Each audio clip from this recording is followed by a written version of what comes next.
Hi, I'm Rita Wilkins, also known as the Downsizing Designer. So in this video, I want to talk to you about 10 lessons that came from living outside of my comfort zone for 30 days. So we all have dreams and we all have bucket lists that we would like to accomplish in our lifetime. And perhaps we've already completed many of them, and there's certainly more probably on that list. Yet, there may still be a few important items that we continue to relegate to our someday list. And as the book title of Sam Horn says, someday is not a day of the week. So why do we continue to push those important dreams down to the bottom of our to-do list? Shouldn't they be at the top? After all, as a baby boomer woman in my third act, I felt like it was my time to finally make room for what mattered most to me. So I as I was writing my book, Downsize Your Life, Upgrade Your Lifestyle, Secrets to More Time, Money, and Freedom, I was stopped dead in my tracks when I posed the question, what's preventing you from having the kind of life that you want right now? So right now, those two words resonated so strongly with me, and they shook me actually to my core. At the same time, they created a new sense of urgency. So for years, my number one bucket list item had been to immerse myself in the countryside in the south of France for at least 30 days. I wanted to live like a local, experience their lifestyle, their culture, and their food, and as if I were one of them. And while I was there, I wanted to test a new lifestyle model called Work 3, Play 4, which balances a great business and a great life. So I suddenly realized that I had not given myself permission to live out my big dream and live my life fully as I wanted to. So I then began to wonder, what if? What if I took that 30-day journey to the south of France and prototyped our Work 3, Play 4 model? What if I made my dream my reality, not someday, but someday soon? And what if I didn't go? And yes, that thought did cross my mind. So it opened my eyes to a whole new way of living. I wanted to do this not just for myself, but for other baby boomer women. My mantra became, if not now, when? I decided I was going to live a life without regret. What once seemed like an impossible dream actually became possible. Then it became inevitable.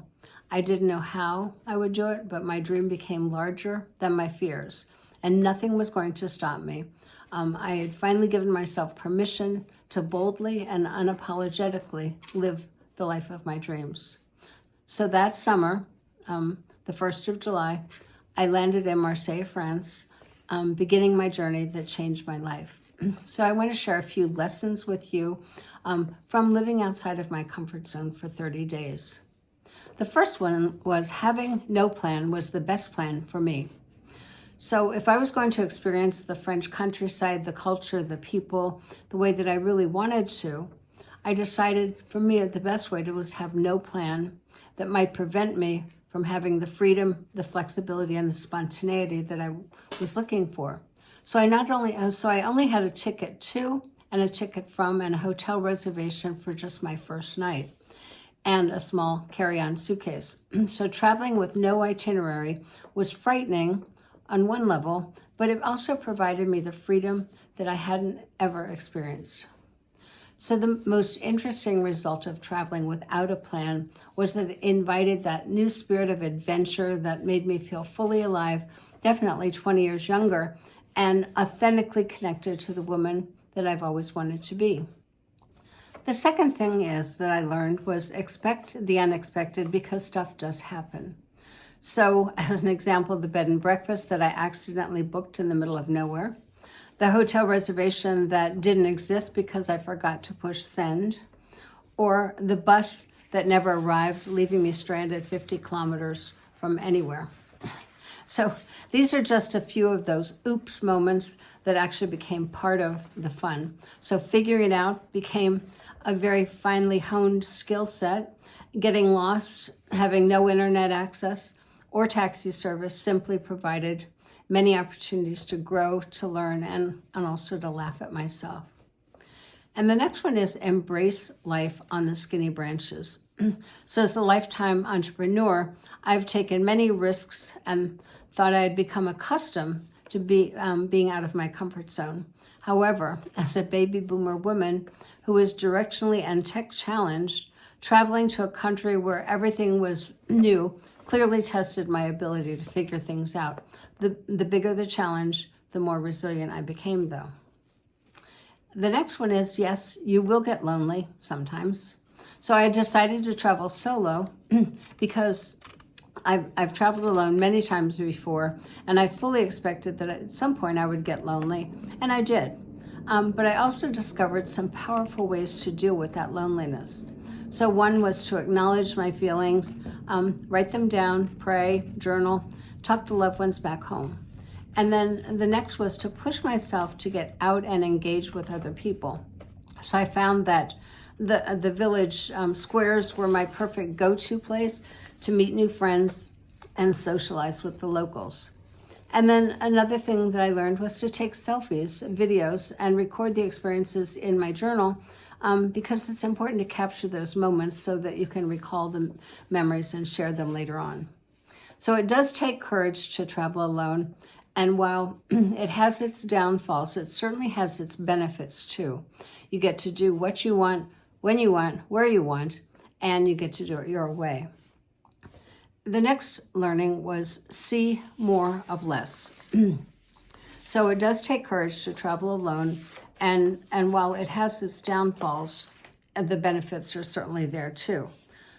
So when you see more of less, I could have seen the entire country probably in 30 days, but my dream was to immerse myself in that French countryside in the Pyrenees so I could have a deeper experience, to slow down and actually savor more, to focus on, what interested me most, and to take time to notice the little things.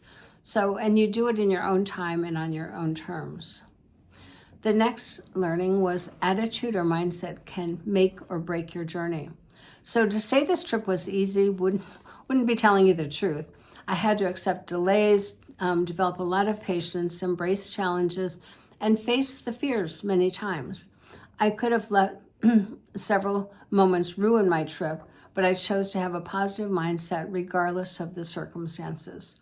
So my goal was then to have fun each day, to laugh at myself, at my missteps and not knowing what I was doing sometimes, and then to turn the fear into curiosity and then curiosity into fun.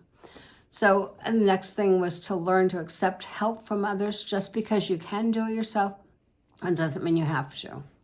And then have an open mind, let go of those preconceived ideas and judgments. And the next big learning was the significance of immersive or experiential travel. So everyone and everything is a teacher. It's an opportunity to listen, to learn, to connect, and to honor those things that are different from what we already know. So being friendly and curious with the locals allowed me to develop new friendships, which I'm still nurturing today. And this immersive travel experience created valuable conversations and insights that enriched my worldview to understand new points of view and a new way of living. And there were priceless experiences, rich conversations, and lifelong friends that were met, and a newfound awareness and respect for our similarities as well as our differences, and then a broader understanding and connection to the world around us. The next learning was to seize the opportunity to see yourself through a new lens. So several years ago, when I downsized from a very large home to my tiny jewel box apartment, I discovered the real me that had been hiding underneath all of my stuff, which is what I talk about now. And similarly, when I immersed myself in the south of France for 30 days, I discovered the new me that had been waiting to be found. I discovered that bold, fearless adventurer who thrives on change, challenge, and also connection. And I also discovered that it is possible to have a great lifestyle and a great business working from anywhere in the world. That was a jewel. And I also discovered saying yes to my dreams is one of the best decisions I've ever made. And the last thing is embrace a vacation mindset every day for the rest of your life. So when we're on vacation, we're definitely more relaxed, we're free, we're curious and open to new ideas, the new people and new places. I discovered that we don't need to be on vacation to have a vacation mindset. So we simply need to open our eyes to adventure, to opportunities that are right in front of us in our own backyard to feel alive every single day. So living expectantly, daring ourselves to try new things is all part of making life worthwhile. And there's no need to wait for your next vacation because you can start living it right now. So it is possible to design and live the life that you love. At this stage of our lives, we've already accomplished much and we're proud of those things. And yet we might still find ourselves asking, what else can I do to be more and to do more? So my 30-day journey provided the much needed time to discern what matters most to me and where I can have the biggest impact during my third act. So it's never too late to reimagine, reinvent, and redesign your lives. So as a baby boomer in my third act, it's our time to follow those dreams, to check off those bucket list items before it's too late. And it's important to see through the invisible barriers, both real and imagined, that prevent us from living the life that we truly want. So whether your dream is to travel to a distant location, start a new business, or move closer to your grandchildren, give yourself permission to say yes to the life that you really want. Get comfortable with stepping outside of your comfort zone and connect with the inner you who's desperately waiting to be found.